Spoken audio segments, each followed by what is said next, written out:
હવામાન વિભાગની ભારે વરસાદની આગાહીને પગલે છેલ્લા 2 દિવસથી સતત વરસી રહેલા વરસાદને કારણે ભરૂચ જિલ્લાના અનેક વિસ્તારોમાં જળબંબાકાર જેવી સ્થિતિ સર્જાઈ છે।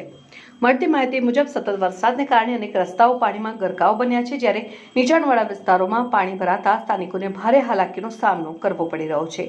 કેટલાક લોકોના ઘરોમાં પણ વરસાદી પાણી ઘૂસી જતા મુશ્કેલીઓ વધી છે, તેમજ કેટલાક માર્ગો વાહન વ્યવહાર માટે બંધ કરવાની ફરજ પડી છે।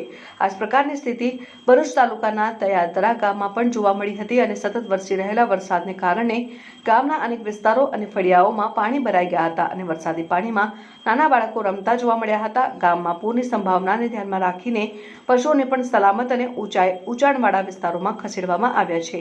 ગામના સરપંચ જાવેદભાઈ રૂડીએ જણાવ્યું હતું કે જો પાણીનું સ્તર વધશે તો સ્થાનિકોને ગામની ગુજરાતી શાળામાં સ્થળાંતરિત કરવામાં આવશે। સતત વરસાદને કારણે ગામનું તળાવ અને નાળા પણ છલકાઈ રહ્યા છે અને બીજી તરફ અનેક ખેતરોમાં પાણી ભરાઈ જતા ખેડૂતોના તાજેતરમાં વાવેલા પાકને પણ નુકસાન થવાની ભીતિ વ્યક્ત કરવામાં આવી રહી છે।